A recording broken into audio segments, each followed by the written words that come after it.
Vineet English classes के इस YouTube channel पर आप सभी लोगों का बहुत बहुत स्वागत है। चैनल को लाइक, शेयर और सब्सक्राइब जरूर कर दीजिए। बेल आइकन को अवश्य दबा दीजिए।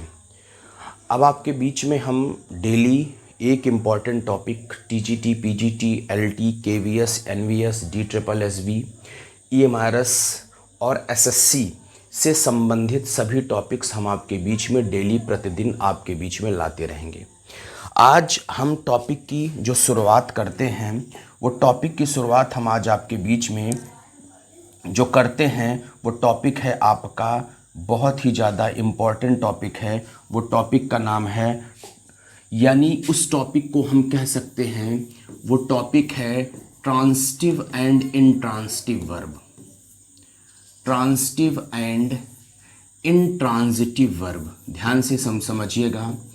ट्रांजिटिव और इंट्रांजिटिव वर्ब, ये आपका टॉपिक जो है ये आपके एग्ज़ाम में निश्चित यहाँ से आपके पेपर में 1 से 2 नंबर के क्वेश्चंस आपके एग्ज़ाम में निश्चित रूप से यहाँ से बनते हैं।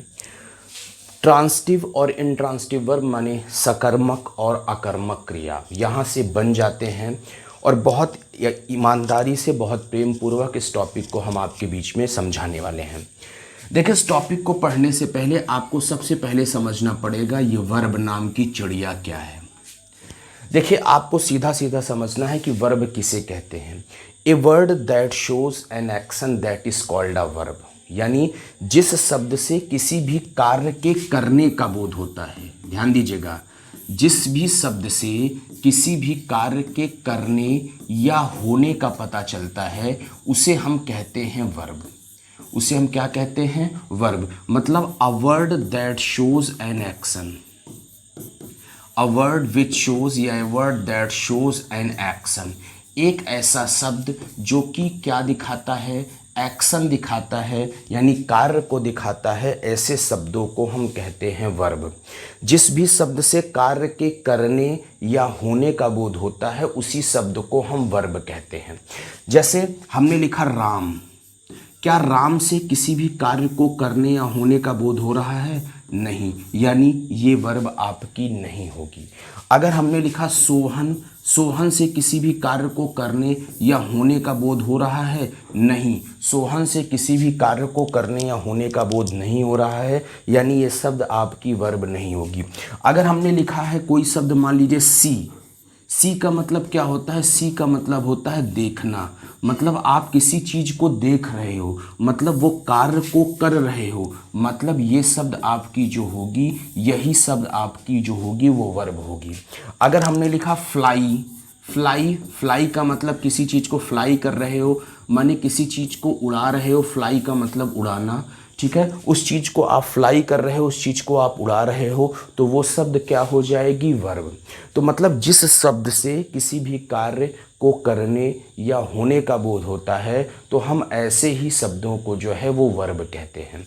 जैसे आप ध्यान से समझिए, अगर हमने मान लीजिए कोई सेंटेंस लिखा, Sohan is flying kites in the sky. हमने सेंटेंस लिखा है कि Sohan is flying kites in the sky. हमने लिखा Sohan is flying kites in the sky. अगर आपसे कोई पूछे इसमें वर्ब क्या है, सबसे पहले इसमें सोहन ये जो लिखा है, ये सोहन इस सेंटेंस का सब्जेक्ट है। सोहन इस सेंटेंस का क्या है? सोहन इस सेंटेंस का सब्जेक्ट है। अगर किसी भी सेंटेंस का आपको सब्जेक्ट निकालना हो तो जो उस सेंटेंस में मेन वर्ब है उसी से पूछिए कौन और किसने। उसी से आपको क्या पूछना है? उसी से आपको पूछना है कौन और किसने। अगर जो वर्ब है उस वर्ब से आपने पूछा कौन और किसने, कौन और किसने पूछने पर जो रिप्लाई निकल कर आया वही उस सेंटेंस का वर्ब होगा, सॉरी उस सेंटेंस का सब्जेक्ट होगा। जैसे हमने लिखा राधा कैन डांस। अब आप इधर ध्यान से समझिए, राधा कैन डांस का मतलब होता है राधा नाच सकती है। राधा कैन डांस, राधा नाच सकती है, यही तो हुआ। अब इसमें वर्ब क्या है? नाचना। नाचना से पूछे कौन नाच सकती है, भाई कौन नाच सकती है, तो सीधा सीधा जवाब आया राधा नाच सकती है, यानी राधा इस सेंटेंस का जो है ये सब्जेक्ट हो गया। राधा जो है वो इस सेंटेंस का क्या हो गया, सब्जेक्ट हो गया। अगर हमने लिखा a blind man speaks the truth, हमने लिखा a blind man speaks the truth, हमने क्या लिखा, हमने आपको लिखा है कि a blind man speaks the truth. अब इसमें देखिए एक ब्लाइंड मैन माने एक अंधा आदमी, और स्पीक्स द ट्रूथ का मतलब होता है सत्य बोलता है। स्पीक्स द ट्रूथ का मतलब क्या होता है, सत्य बोलता है। तो यानी इसमें सत्य का बोलना जो है यही क्या हो गया, बोलना आपकी क्रिया हो गई। अब बोलता है, कौन बोलता है, अ ब्लाइंड मैन, यानी ए ब्लाइंड मैन जो हो गया वो इस सेंटेंस का आपका सब्जेक्ट हो गया। आज के बाद आप सब्जेक्ट की प्रक्रिया नहीं भूलोगे। सब्जेक्ट किसे कहते हैं, जो मेन वर्ब होगा उससे आपको पूछना है कौन और किसने, और कौन और किसने पूछने के बाद जो रिप्लाई निकल कर आएगा वही उस सेंटेंस का सब्जेक्ट होगा। कन्फर्म हो गया। अब आप मेरी बात को ध्यान से समझिए। तो हमने आपको वर्ब बताया, जिस शब्द से किसी भी कार्य को करने या होने का बोध होता है। A word that shows an action that is called a verb. Subject अगर किसी मेन वर्ब से आपने पूछा कौन और किसने, तो जो रिप्लाई निकल कर आया वही आपका जो है वो क्या हो गया, वही आपका उस सेंटेंस का सब्जेक्ट हो गया। अब दो वर्ब होती हैं, ध्यान से समझिएगा खूब, आप प्रक्रिया को बड़े ध्यान से समझिएगा, आपको चीज़ें अच्छे से समझ में आ जाएंगी। एक वर्ब होती है, यानी एक वर्ब जो पहली वर्ब होती है वो पहली वर्ब आपकी होती है ट्रांजिटिव वर्ब। ध्यान दीजिएगा, एक वर्ब होती है ट्रांजिटिव वर्ब और एक वर्ब होती है इंट्रांजिटिव वर्ब। एक वर्ब होती है ट्रांजिटिव वर्ब और एक वर्ब होती है इंट्रांजिटिव वर्ब। एक बार में आपको समझा देंगे, एक बार में समझिएगा, फिर 10 ठो एग्जाम्पल देकर समझाएंगे तो आपको अपने आप प्रक्रिया समझ में आ जाएगी। देखिए, अगर किसी मेन वर्ब से आपने पूछा किसको क्या, सीधा सीधा समझिए, मेन वर्ब से आपने पूछा किसको क्या, अगर उसका रिप्लाई, उस वर्ब का उत्तर यानी रिप्लाई निकल कर आया तो वो वर्ब होगी ट्रांजिटिव वर्ब। ध्यान से समझिएगा, अगर किसी मेन वर्ब से आपने पूछा दो चीज, किसको और क्या, किसको और क्या पूछने के बाद अगर उस सेंटेंस में किसको और क्या का उत्तर निकल कर आया तो वो वर्ब होगी ट्रांजिटिव वर्ब। और अगर आपने मेन वर्ब से पूछा किसको क्या और मेन वर्ब से किसको क्या पूछने पर उस सेंटेंस में कोई भी रिप्लाई निकल कर नहीं आया तो वो वर्ब होगी इंट्रांजिटिव वर्ब। और आपको एक चीज़ और ध्यान में रखनी है, वो चीज़ आपको ये ध्यान में रखनी है कि किसको, जब आपने पूछा किसको, आपने जब पूछा किसको तो किसको पूछने पर हमेशा लिविंग थिंग मिलकर आएगा, कोई सजीव चीज़ निकल कर आएगी। और आपने पूछा क्या तो हमेशा जो चीज़ निकल कर आएगी वो चीज़ निकल कर आएगी नॉन लिविंग थिंग। किसको पूछने पर हमेशा सजीव और क्या पूछने पर हमेशा निर्जीव उत्तर मिलेगा। किसको और क्या पूछने पर अगर रिप्लाई निकल कर आया तो वो वर्ब ट्रांजिटिव होगी, और किसको और क्या पूछने पर वो रिप्लाई निकल कर नहीं आया तो वो वर्ब इंट्रांजिटिव वर्ब आपकी होगी। इतनी बात समझ में आ गई। जैसे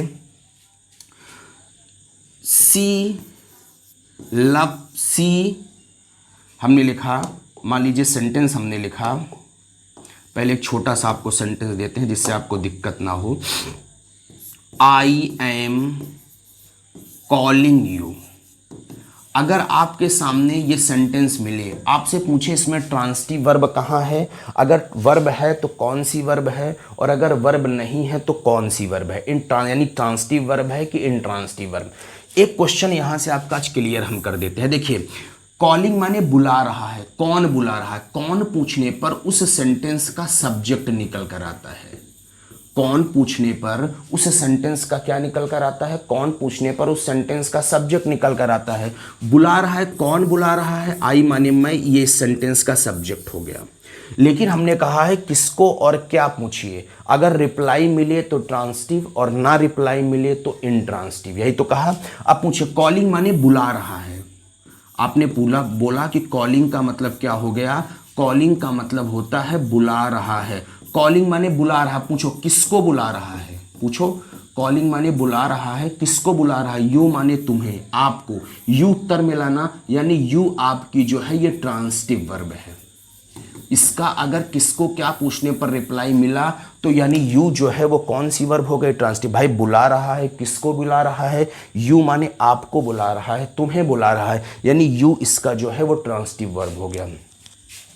ठीक है, किसको क्या हमेशा रिप्लाई याद रखना, जैसे you are swimming in the river. ये क्वेश्चन बहुत इंपॉर्टेंट है और कई बार कई प्रश्न को एग्जाम में ये क्वेश्चन आया है। अब इसमें वर्ब क्या है, स्विमिंग। स्विमिंग का मतलब क्या होगा, तैर रहा है। ध्यान दीजिएगा, स्विमिंग का मतलब क्या होता है, तैर रहा है। अब पूछो किसको तैर रहा है और क्या तैर रहा है। आपको दो चीज पूछना है, किसको तैर रहा है और क्या तैर रहा है। किसको तैर रहा है नहीं पता, क्या तैर रहा है नहीं पता। आप पूछोगे कहां तैर रहा है तो तब जवाब आएगा इन द रिवर।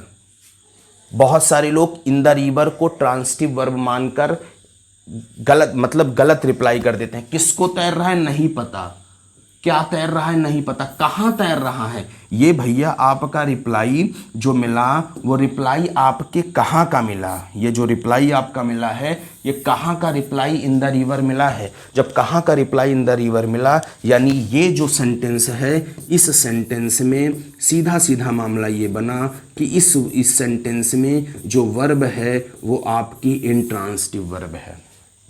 क्लियर हुआ। आपको कुछ सेंटेंस और हम बता देते हैं, जैसे यहां पर देखिए, जैसे ही राइट्स अ लेटर। बहुत सरल सा तरीका है, ही राइट्स अ लेटर। ठीक है, ही राइट्स वो लिखता है, लेटर माने एक पत्र। अब राइट्स माने यहां पर राइट्स माने क्या करता है, राइट्स माने लिखता है। किसको लिखता है, हमने कहा है दो चीज आपको पूछना है, एक चीज आपको पूछना है किसको और एक चीज आपको पूछना है क्या। आप पूछो किसको लिखता है नहीं पता, क्या लिखता है, ए लेटर। किसको लिखता है भाई, अगर किसी आदमी को लिखेगा, ठीक है, किसी को लिखेगा तब वहां पर किसको का रिप्लाई आएगा, क्या लिखता है, क्या लिखता है, ए लेटर। यानी ये इस सेंटेंस का ऑब्जेक्ट हुआ। जब ये इस सेंटेंस में ऑब्जेक्ट है तो ये जो वर्ब होगी ये वर्ब हमेशा ट्रांजिटिव वर्ब होगी। जब उस वर्ब में किसको क्या पूछने पर रिप्लाई मिल जाएगा तो मतलब उसमें एक ऑब्जेक्ट निकल कर आएगी। जब ऑब्जेक्ट निकल कर आएगी तो वो वर्ब हमेशा ट्रांजिटिव होगा और जब ऑब्जेक्ट निकल कर नहीं आएगी तो वो वर्ब हमेशा इंट्रांजिटिव होगा। अगर she had given me a flower, she had given me a flower. अगर ध्यान से सुनिए, सी हैड गिवन उसने मुझे दिया था, गिवन माने दिया था, मी माने मुझे, ए फ्लावर। गिवन माने दिया था भाई, हैड गिवन माने दिया था। अब आपसे इसको दो चीज पूछना है, एक चीज पूछना है किसको, एक चीज पूछना है क्या। किसको दिया था, सीधा सीधा जवाब आया मुझे, मी। क्या दिया था, अ फ्लावर। किसको पूछने पर उत्तर मिला, मी। क्या पूछने पर उत्तर मिला, ए फ्लावर। किसको क्या पूछने पर रिप्लाई मिला, तो यानी सीधा सीधा ये जो वर्ब बन गई वो वर्ब आपकी बन गई ट्रांजिटिव वर्ब। अगर इस वर्ब का यहीं पर ऑब्जेक्ट ना होता तो ये वर्ब सीधा सीधा बन जाती इंट्रांजिटिव वर्ब। क्लियर हो गया होगा मेरे हिसाब से, आपको सही चीज़ें क्लियर हो गई होंगी। अगर हमने लिखा सी केम हियर, आपको ये इसका जवाब देना है कि इसमें कौन सी वर्ब है, ट्रांजिटिव वर्ब है इंट्रांजिटिव वर्ब है। वर्ब कहाँ है, came. I wrote a letter yesterday, हमने लिखा I wrote a letter yesterday, हमने आपको लिखा I wrote a letter yesterday. अब आप यहाँ पर देखिए दोनों सेंटेंस हम आपको ईमानदारी से बता दे रहे हैं। केम माने आया, केम माने यहाँ पर केम माने, यहाँ पर केम माने आया। किसको आया, दो चीज़ आपको पूछना है, ऐसे पूछ लिया करो एग्जाम में, कोई दिक्कत नहीं, 1 मिनट रहता है। किसको आया नहीं पता, क्या आया नहीं पता। भाई किसको आया नहीं पता, क्या आया नहीं आया। हियर ये एडवर्ब है यानी इसमें कोई ऑब्जेक्ट नहीं है भैया। जब इसमें कोई ऑब्जेक्ट नहीं है तो ये वर्ब इंट्रांजिटिव वर्ब होगी।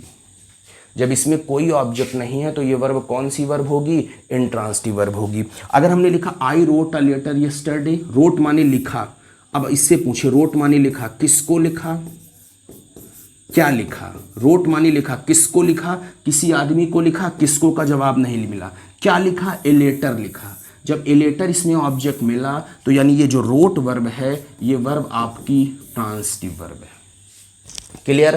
किसको क्या पूछने पर रिप्लाई मिले तो वो वर्ब ट्रांसिटिव है, और किसको और क्या पूछने पर रिप्लाई ना मिले तो वो वर्ब इंट्रांसिटिव है।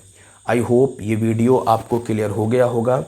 आप ऐसे ही वीडियो को पाने के लिए चैनल को लाइक शेयर और सब्सक्राइब जरूर कर लीजिए। अब आपको डेली क्लासेस यहाँ से छोटी छोटी ऐसे ही मिलती रहेंगी। आपको बहुत बहुत धन्यवाद। Thank you.